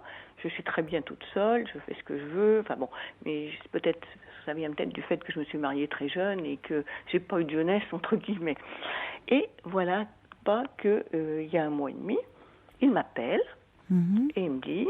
Bon, je veux te dire, j'ai une femme dans ma vie. Bon, je n'ai pas réagi plus que ça, puisqu'en fait, c'est moi qui avais dit, ça c'est terminé, je lui avais rendu sa liberté, donc je ne trouvais rien à redire, si vous voulez. Et puis, ça c'est comme j'ai plus rien. J'ai dit, écoute, je te souhaite beaucoup de chance, etc. Et 1 mois et demi est passé. Et à la fin de la semaine, il a cherché à me joindre toute une journée, mais j'étais en déplacement en voiture, donc je n'ai pas répondu à ses appels. Il laisse un message sur mon portable. Alors, je vous ai dit tout à l'heure que c'était un homme très sûr de lui, avec une belle voix ferme, qui parle bien. Et j'ai eu au bout du fil un personnage, j'avais l'impression d'avoir une personne très âgée, la voix tremblotante, presque sanglotant, qui m'a dit, il faut que rappelle-moi, il faut que je te parle. Bon, je l'ai eu que le lendemain. Et je me suis dit, mais il y a un malheur, il y a quelque chose. Et lorsque je l'ai eu, il m'a dit, est-ce que tu peux m'héberger quelques jours, il faut absolument que je m'en aille. Je lui ai dit, pourquoi t'héberger, puisque pour moi, il était avec une autre femme. Et il m'a dit, tout est terminé, je suis au fond du trou, je fais une dépression, j'ai été chez le médecin, il m'a donné des médicaments. Alors c'est un homme qui était très... Pour lui, les gens qui faisaient des dépressions, c'était des gens qui étaient faibles. Alors, il me dit ça, bon. Mais je lui dis, mais attends, alors je lui dis, je t'avais dit que si tu avais des problèmes de santé, je t'accueillais avec plaisir, mais je lui dis, pas ce genre de maladie, entre guillemets. Et elle me dit, je dis, mais c'est pas chez moi qu'il faut venir, c'est pas à moi qu'il faut demander, il faut demander aux enfants, puisqu'ils s'entendent très bien avec ses enfants, puisqu'ils partaient sans me prévenir chez eux. Ah non, la seule personne à qui j'ai pensé, c'est toi, je ne peux venir que vers toi, je veux pas rester tout seul, il faut que je m'en aille, enfin bon. Alors j'ai dit, mais attends, je comprends pas, on s'est séparés parce que tu voulais être indépendant, faire ce que tu voulais, partir où tu voulais, et puis maintenant voilà que ah non, mais je reconnais, j'ai fait une très grande erreur, je sais pas pourquoi j'avais pensé à ça, enfin bon, vous voyez, j'avais tort, je m'en aperçois maintenant. J'ai beaucoup changé, tu sais, j'ai compris, parce qu'il était assez... l'emphasie, il connaissait pas, il était assez froid, vous voyez, un peu ours, etc. Et puis surtout, je me dis, mais il me reste reste peut-être encore 15, il a mon âge, hein, il a 70 ans, il me reste peut-être encore 15 ans de vie, qu'est-ce que je vais devenir, etc.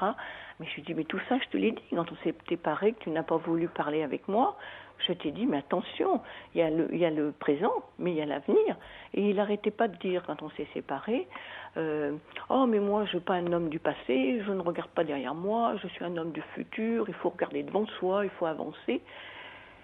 Et maintenant, eh bien, je lui dis de venir parce que je l'ai senti tellement en bas qu'il est chez moi. Alors, oui.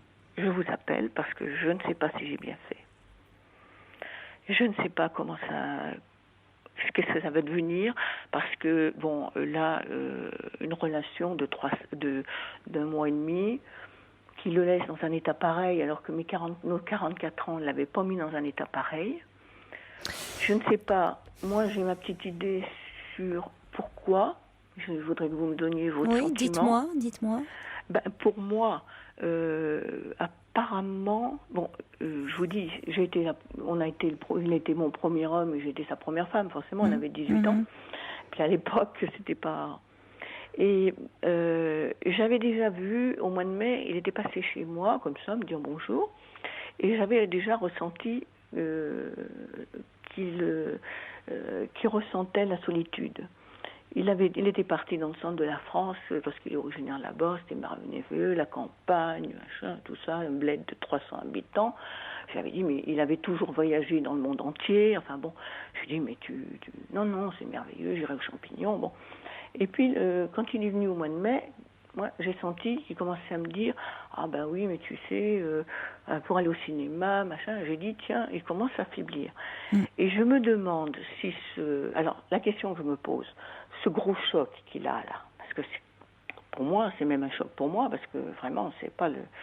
Est-ce que c'est le fait de cette histoire d'amour qui, enfin, je ne sais pas si on peut appeler ça une histoire, qui a duré très peu et qui aurait été très vive, ou est-ce que c'est, bon, la rupture, bon, c'est une chose, mais l'histoire d'amour n'était peut-être pas si intense, mais ce n'est pas le choc de se dire, je retombe dans la solitude. Alors déjà ça. Mais ça le confronte, moi je pense que... Je vous entends très mal. Vous m'entendez mal ? Oui, assez mal.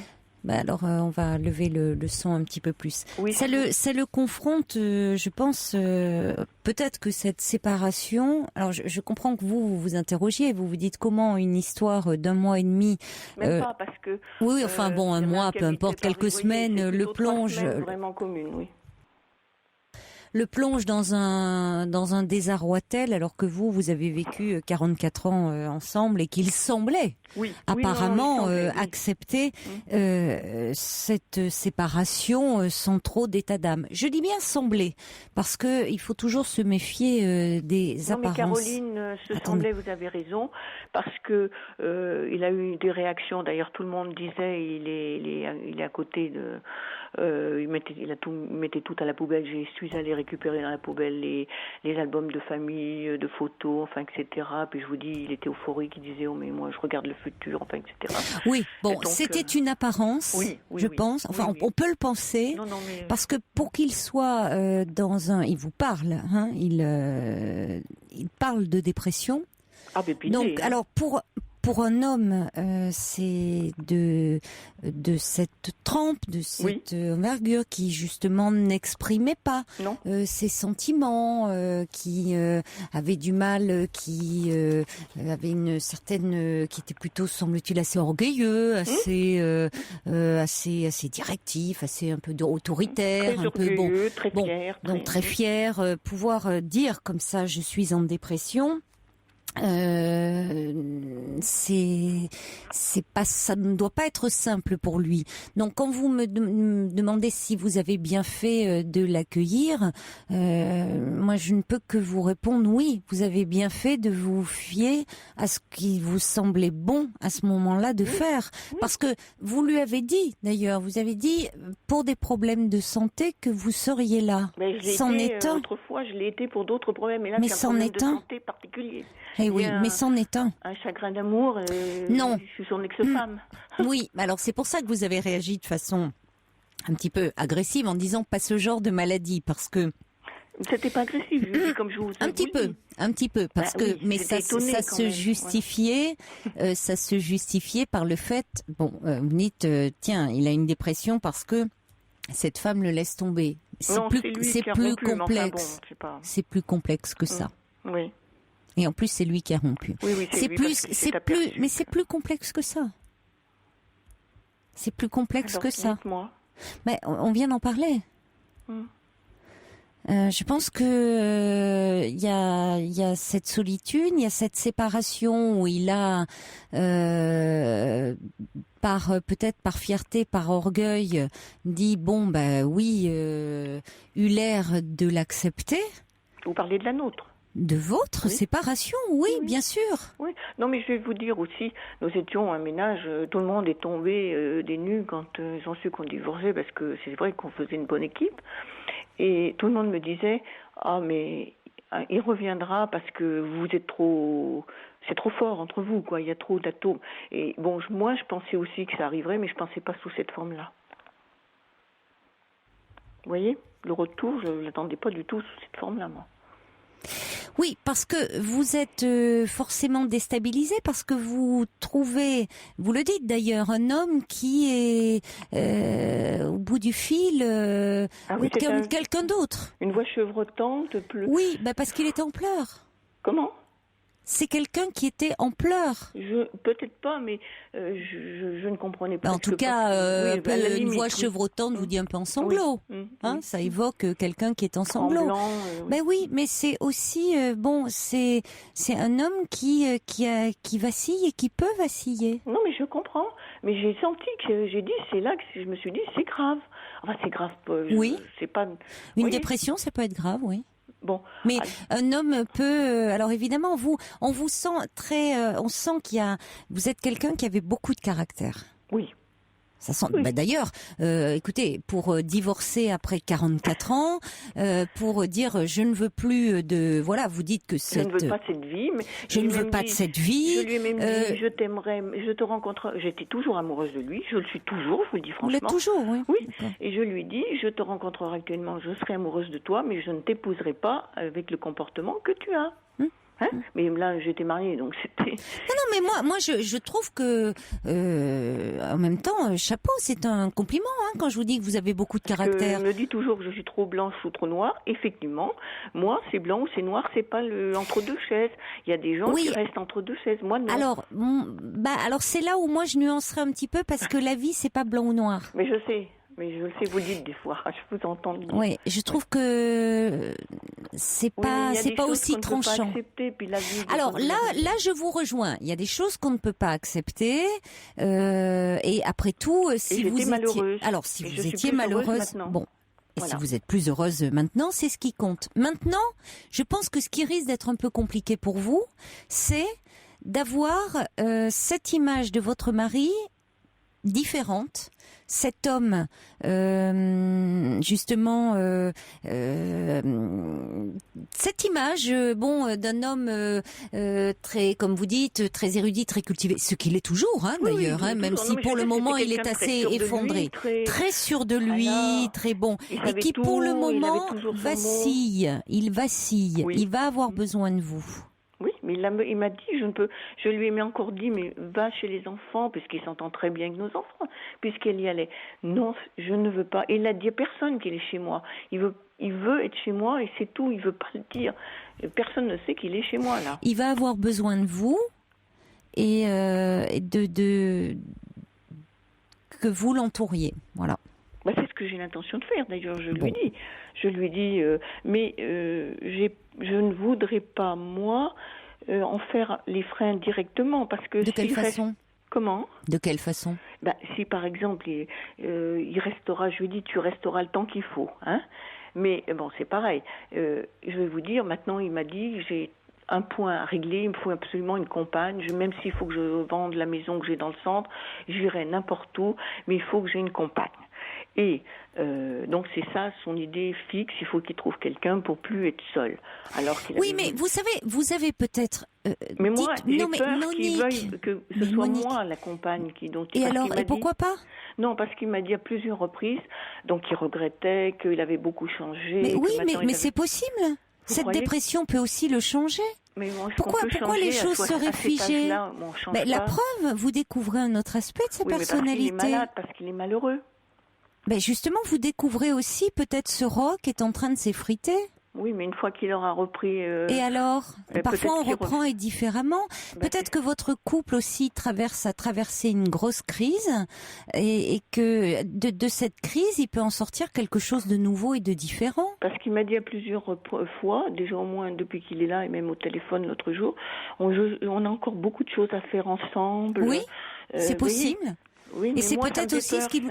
Ben oui, mais c'est peut-être parce que vous avez peur du changement. Non, c'est parce que je ne veux pas recommencer ce que j'ai connu.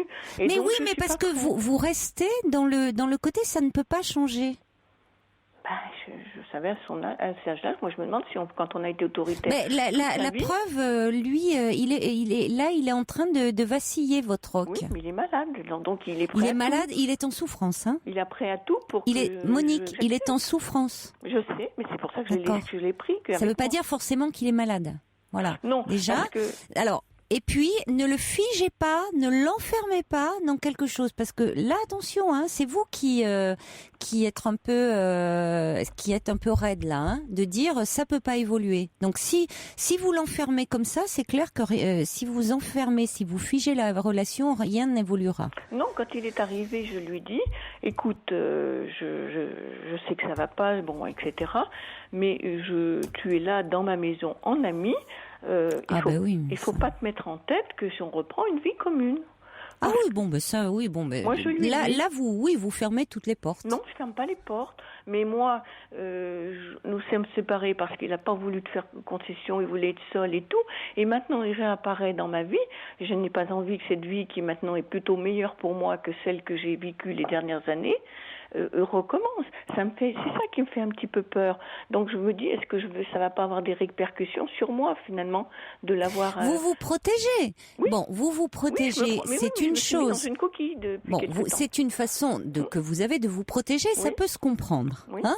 Alors c'est vrai que il est important de toute façon. Vous ne pouvez pas le porter à bout de bras parce que il va mal en ce moment. Donc il est important qu'il se fasse céder aussi. Oui, mais vous ne pouvez pas jouer son rôle le rôle de thérapeute. Vous pouvez pas tout faire. Donc déjà, il est important qu'il se fasse aider, qu'il voit quelqu'un. Il a des qu'il voit un thérapeute. Alors qu'il ait des antidépresseurs et qu'il voit un thérapeute. Des médicaments pour dormir. Qu'il ait un lieu pour parler. Oui. Déjà. Mais il parle avec moi. Il m'a beaucoup. Non, pas seulement avec vous.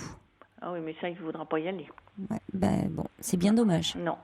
Bon, et puis après, écoutez, vous verrez bien, mais c'est vrai que c'est pas vous pouvez pas non plus être son médicament, son pansement, il faudra attendre de voir quand il ira mieux, comment vous envisagez les choses, parce que comme le dit Brigitte, dans la mesure où vous venez de nous le dire, vous avez des sentiments pour lui. J'ai toujours eu, lui aussi, sans doute. Hein, peut-être que ce retour peut amener à ce que votre relation évolue.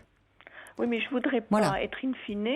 Le fait, par exemple, qu'il ne trouve pas de compagne, ça se trouve quand même pas au coin de la rue, que finalement, il se rabatte, si j'ose dire, sur moi. Oui, mais alors là, vous vous rabaissez. Hein, pour quelqu'un qui a du caractère, vous vous rabaissez. C'est-à-dire que je devrais pas penser à ça. Oui, je trouve. Mais c'est-à-dire que je pense aussi ce que vous dites. Je me suis dit, après tout, moi, vous dites que c'est par défaut. Alors que n'oubliez pas que c'est quand même vous qui aviez pris au départ l'initiative de la rupture. Hein. Oui. Oui. Mais c'est pour ça que je ne voudrais pas retomber, que j'ai eu ça a quand même supposé un éclatement d'une famille, bon, pour les enfants, même s'ils sont très grands, les petits-enfants, etc. Et je me dis, je voudrais pas qu'ils reviennent par défaut vers moi.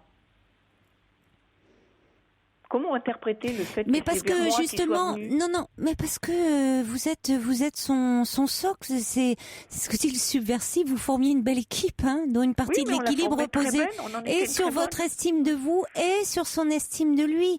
Bon, il y a la retraite qui est arrivée, il y a tout ça, il y a quelque chose aussi à un moment qui s'est un peu effrité. Il y a des cycles comme ça dans la vie. Donc là, vous êtes en train de vous sous-estimer, de penser qu'il revient vers vous uniquement par défaut. C'est dommage. Réfléchissez aussi à ça. Laissez-le un petit peu se restaurer et après vous verrez. Mais ne vous sous-estimez pas trop dans cette histoire. Et Bon courage en tout cas, merci Monique. beaucoup pour votre aide. Au revoir. Au revoir, Caroline. Bonsoir Joyce. Oui, bonsoir. Bonsoir.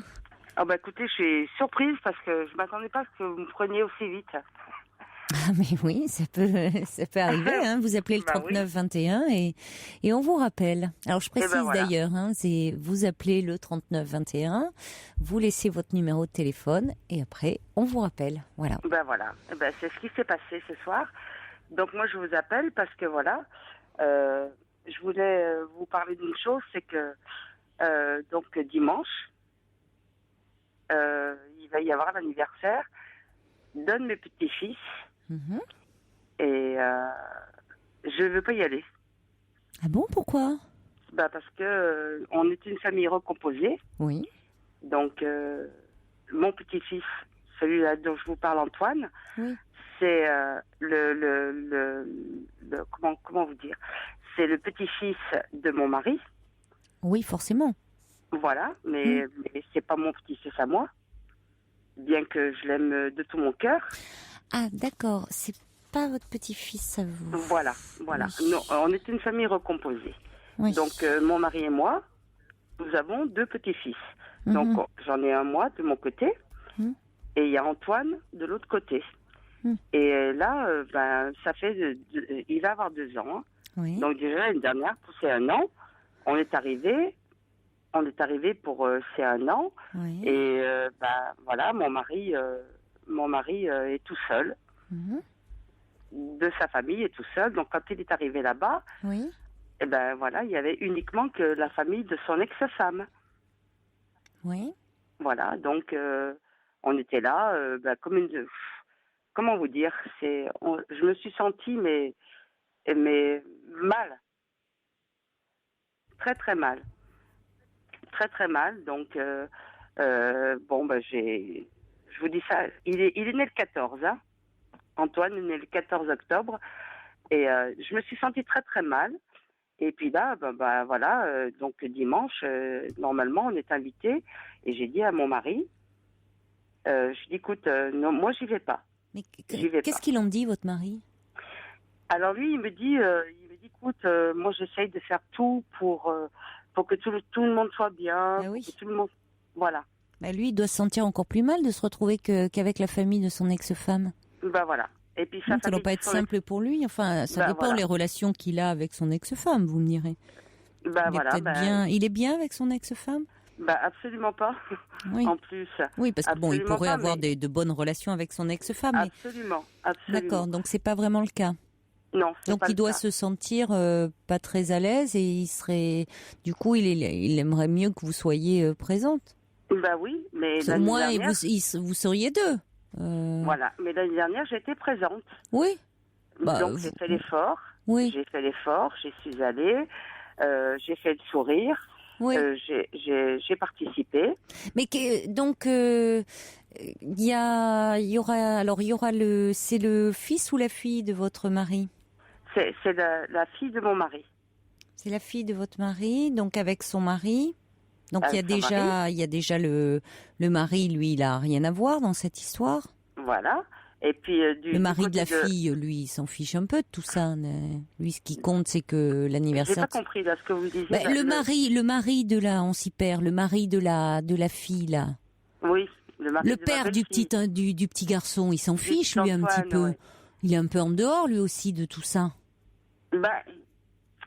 Lui, il préfère la famille de sa femme. Qu'est-ce qui vous fait dire ça? Parce que c'est comme ça. On le sait. On le sait dans la famille. C'est comme ça. Oui. C'est comme ça. C'est pas un choix, c'est comme ça. C'est voilà, là, c'est Peut-être parce qu'ils sont plus présents. Voilà, absolument. Oui, mais alors c'est absolument. Voilà, justement, c'est peut-être dommage de vous effacer. Enfin, quand je dis vous, c'est que parce que les grand-mères souvent sont très présentes, donc c'est la fille, si j'ai bien compris, c'est la fille c'est la fille de voilà, c'est la fille de votre mari. Donc sa mère, la grand-mère maternelle est très présente. Si c'est un premier bébé, vous voyez, elle est très présente avec sa fille. Donc du coup, le gendre, si la fille est très proche de sa mère, il peut être aussi du coup proche de sa belle-mère. Voilà, c'est pas forcément il préfère, mais c'est parce qu'il les voit plus souvent, donc il a plus d'affinité avec eux. Mais du coup, autant ne pas leur donner de raisons supplémentaires et ne pas y aller, c'est un peu dire voyez, elle nous prend de haut, elle est même pas là, c'est un peu dommage parce qu'après tout c'est une journée. Enfin, c'est même pas une journée entière. C'est même pas une journée, c'est un goûter. C'est quelques heures, c'est un goûter. Il y a la présence d'un petit enfant. C'est un petit enfant que en plus je l'adore, ce gosse en plus. Mais quand j'arrive là-bas, je suis toute seule. Avec votre mari. Avec mon mari. Avec votre mari, et c'est ce qui est important. Mon mari, quand il arrive là-bas, c'est pas qu'il retrouve. Alors là, c'est absolument pas le problème. C'est pas qu'il retrouve son ex-femme, mais il retrouve son ex-famille. Oui, bien sûr, il retrouve vous. Mais oui, mais justement, vous pourriez vous dire. Il y en a d'autres qui réagiraient un peu différemment en disant ne leur laissez pas la place. Aujourd'hui, vous êtes en couple avec cet homme, vous y allez. Écoutez, j'y arrive pas. C'est quelques heures. Ce petit Antoine, un jour, vous le recevrez quand il grandira aussi. Il y a des moments où vous le prendrez un peu avec vous le week-end, où il y aura.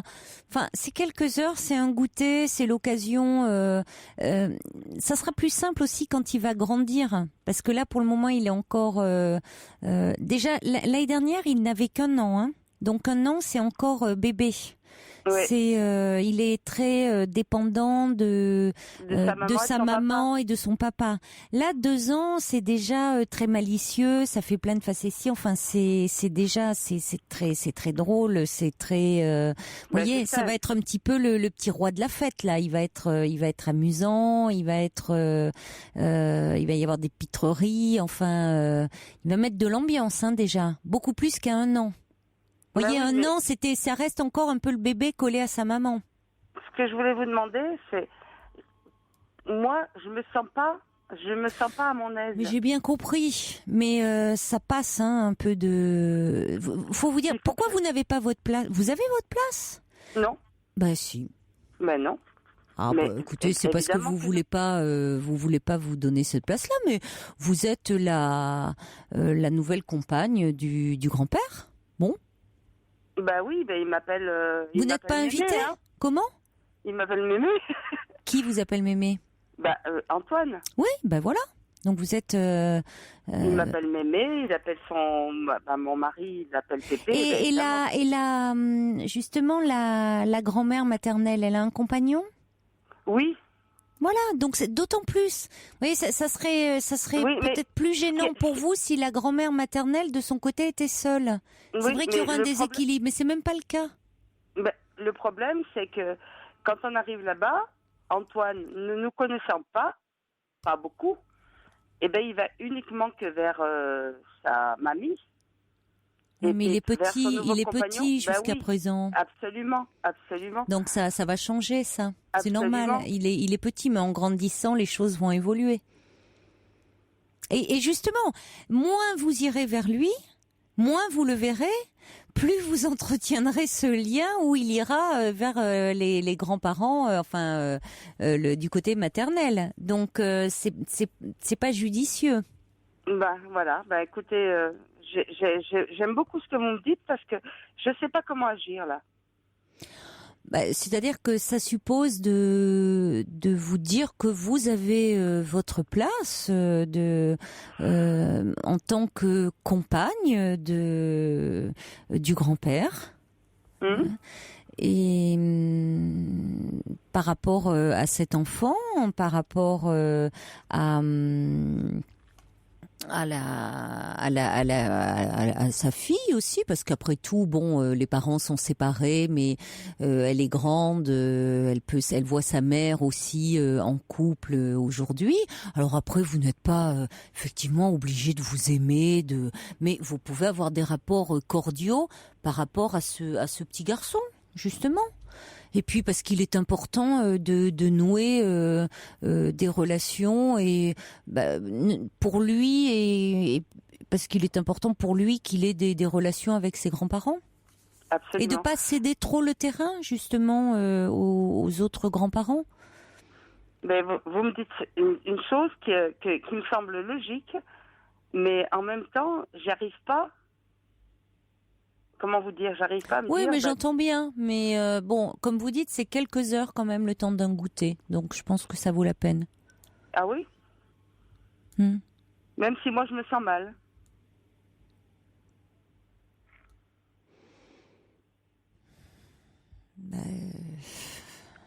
Oui, écoutez... Même parce que l'année dernière, pour les 1 an, je suis arrivée, je me suis retrouvée dans toute la famille, parce que mon mari est tout seul. Enfin, est tout seul. Oui, il est tout seul parce que sa famille vit en Espagne. Il n'y a aucun membre. Non, mais de sa famille. si vraiment qu'est-ce que vous voulez? Si vraiment vous êtes trop mal, vous n'allez pas non plus vous imposer quelque chose si vous vous sentez mal. Hein. Moi, je suis pas là pour vous dire vous imposer quelque chose où vous vous sentez mal. Hein. Je vous ai dit moi ce que je pensais, pourquoi il me paraissait important. Mais maintenant, si vraiment c'est quelque chose qui est pour vous, si c'est une punition, si vous vous sentez mal, écoutez, vous n'y allez pas. Hein. Vous voyez, vous n'allez pas non plus vous infliger une punition. Hein. J'ai pas envie. Je trouve que c'est dommage pour le petit, il s'en fiche, hein, lui. Voilà. Personnellement, il s'en fiche. Je trouve que ça serait dommage que le grand-père n'ait pas sa place. Et que quand vous dites il préfère, il n'a pas tellement de lien avec. Non, il est plus proche de la grand-mère. Oui, parce que vous le voyez pas souvent. Mais ça risque de s'accentuer et je trouve ça dommage. Parce que justement, pour des histoires comme ça entre adultes, on laisse parfois, on laisse arriver des colères. Les liens, ça se crée petit. Hein. C'est pas à 15 ans qu'on développe comme ça des relations. Ça se crée dans l'enfance. L'oubliez pas. Et dites-le quand même à votre mari, ça. Oui. C'est pas, vous voyez, il faudra pas dire à 15 ans. Il faudra pas dire à 15 ans. J'ai pas trop de contact avec mon petit-fils. Hein. Mais vous savez, ça commence petit. C'est tout, hein, moi, c'est ce que je vous dis. Maintenant, vous, en tant que compagne, je comprends que vous n'ayez pas envie de vous imposer ça, mais pour votre mari, c'est quand même important. Voilà. Maintenant, que vous n'ayez pas envie de vous l'imposer, je comprends. Mais quand même, parlez-en à votre mari. Voilà, Joyce. Merci de votre appel. Au revoir. On accueille maintenant Marilyn. Bonsoir. Bonsoir Caroline. Bonsoir Marilyn. Voilà, en fait, je vous appelle parce que j'ai un petit souci. En fait, je me pose beaucoup de questions. Ça fait quelques mois, j'ai rencontré quelqu'un sur Internet. Ça a commencé par une relation amicale. Et puis il y a 2 mois, ça s'est intensifié. Et en fait, je suis tombée amoureuse. Le problème qui se pose, c'est que moi, j'ai 36 ans et que lui en a 21. Et donc... je me pose beaucoup de questions. Je me dis, est-ce que c'est bien? Est-ce que c'est une bonne chose? Ou est-ce qu'il faut que je mette un terme à cette relation alors que j'y tiens vraiment? En fait, je me pose beaucoup de questions à ce sujet-là et je voulais vous demander des conseils. Pourquoi? Du fait de la différence d'âge? Oui, c'est ça en fait.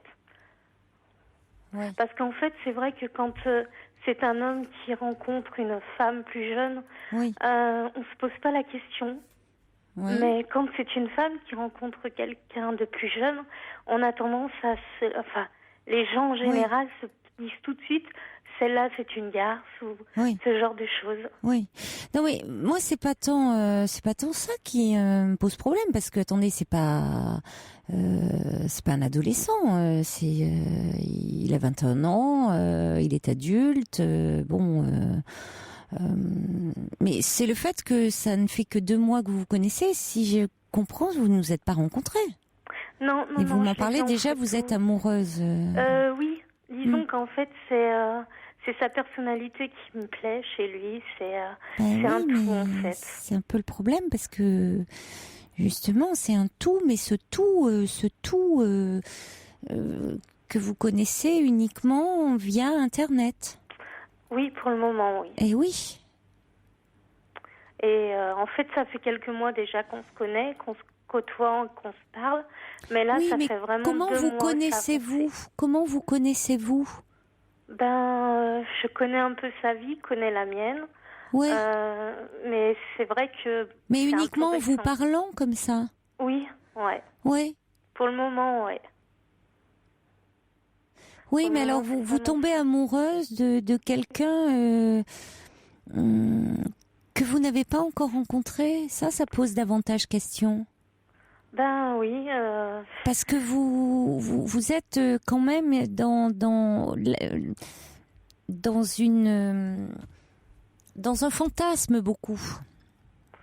Peut-être, mais en fait, j'espère que dans quelque temps, je pourrai le rencontrer en réel et que je pourrai... Oui, et la réalité ne rejoindra pas forcément votre fantasme. Peut-être qu'elle le rejoindra, mais pas forcément. Qu'est-ce que je dois faire dans ces cas-là, alors? Pourquoi ne vous êtes-vous pas rencontrés? Parce que j'ai l'impression... Parce qu'il habite pas à côté, en fait. Oui, mais... Il habite à combien de kilomètres? À 300 kilomètres de moi. Oui, 300, c'est jouable, hein? Oui, c'est jouable, oui. Mais avec son travail, pour l'instant, il n'a pas les possibilités de venir. Mais par la suite, je pense qu'on se verra en réel. Mais lui, apparemment, a les mêmes sentiments pour moi, quoi. Mais on sent que on vous sent très, très, très fébrile, quoi. Vous en parlez, on sent une émotivité, là. Vous êtes à fleur de peau quand vous parlez de ce garçon. Oui, c'est vrai. Qu'est-ce qui vous met dans un tel état? Vous voyez, un garçon avec qui vous parlez depuis quelques mois, dont... Moi, c'est ce qui m'interroge beaucoup plus que votre différence d'âge. Qu'est-ce que ça vient combler, cette histoire? Un vide, peut-être. Ah oui, certainement. Disons qu'en fait, ça fait 1 an. En fait, j'ai vécu 16 ans avec quelqu'un. Et puis l'année dernière, au mois de septembre, il a décidé de partir. Il est parti, il m'a laissé. Oui. Et donc, les premiers temps, c'était très dur. Et puis ensuite, je me suis mise sur Internet. Oui. Et c'est là que j'ai rencontré cette personne, en fait. Et vous avez commencé à parler de ce sentiment, de cette séparation qui vous a fait souffrir. Vous avez commencé comme ça, à vous confier. Et il était tout le temps là pour m'écouter quand ça n'allait pas. Oui. Et petit à petit, c'est créé une relation entre nous, quoi. Vous vous êtes sentie comprise. Ouais, on va dire ça, ouais. Oui, ça vous a fait du bien. Soutenue Toute nue. Et puis il était là, soutenu surtout. Soutenu. Ouais. Et en fait, il était là chaque fois que j'en avais besoin. Et peut-être c'est ça, je sais pas du tout. C'est vrai que je me sens un peu perdue, quoi. Oui, vous étiez dans un tel état de vulnérabilité. Vous aviez quelqu'un qui enfin vous comprenait. Oui. Et disons qu'avant, j'ai eu quelques relations, mais ça n'a pas duré.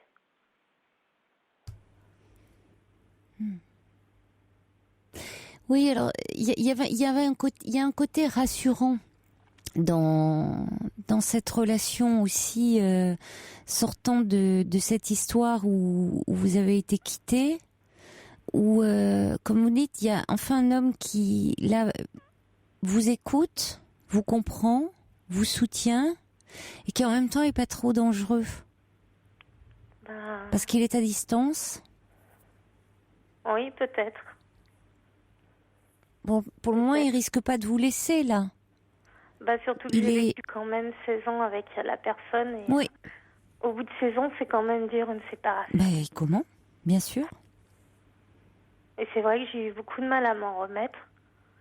Et c'est vrai que lui, il était là dans les moments où j'en ai eu besoin, où je me sentais un peu perdue. Et c'est vrai que je me suis beaucoup confiée à lui. Ça m'a fait du bien, oui. Mais vous l'avez rencontré en plus, c'est 16 ans, c'était l'homme, vous l'avez connu à 20 ans, cet homme Non, il avait 21 ans à cette époque-là. Enfin, c'est-à-dire, il y a 2 mois, quoi. Non. Vous dites la relation, votre ex, vous aviez 20 ans. Oui, j'en avais 36 ans, donc oui. Donc c'était votre première histoire d'amour. Oui, ça a été mon tout premier. Oui. Donc votre première histoire d'amour et qui se termine comme ça. Disons qu'avec lui, la vie était difficile. Il était parano, puis par un moment, il n'était pas bien, il voulait pas se soigner. Et il n'a jamais voulu admettre qu'il avait des problèmes. Donc c'est vrai que pour moi, ça n'a pas été facile. Et puis cette relation, en fait, elle était plus destructrice qu'autre chose parce qu'on était malheureux tous les deux. Et quand on s'est séparés, quelques temps après notre séparation, c'est vrai que même mon médecin m'a dit que ça a été un bienfait puisqu'il me trouvait beaucoup mieux que quand j'étais avec lui. Alors c'est important ça. Mais le plus dur pour moi, ça a été de me retrouver seule, en fait. Voilà, il y a cette peur de la solitude, parce que comme vous l'avez connu très jeune, à 19 ans, vous aviez le sentiment vous ne saviez pas comment faire sans lui. Comment vous êtes un peu construite aussi avec lui, d'une certaine façon, donc vous appréhendiez la vie sans lui, et d'ailleurs très vite. Sur le net, vous rencontrez quelqu'un d'autre avec qui vous communiquez, avec qui vous échangez. Et ça vous fait du bien. C'est vrai, parce que vous avez besoin de parler. De là à forcément plonger immédiatement dans une autre histoire, comme une histoire qui panserait comme ça toutes vos blessures.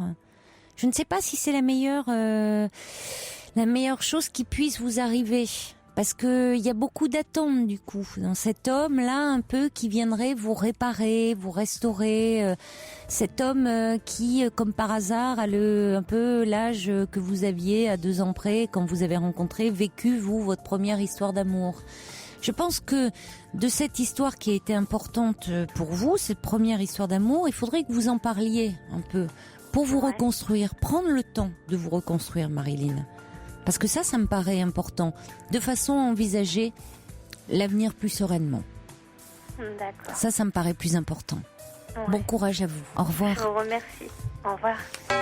Très bon week-end. Et excellente nuit à l'écoute d'Europe 1. Faites de jolis rêves. Il est maintenant 1h.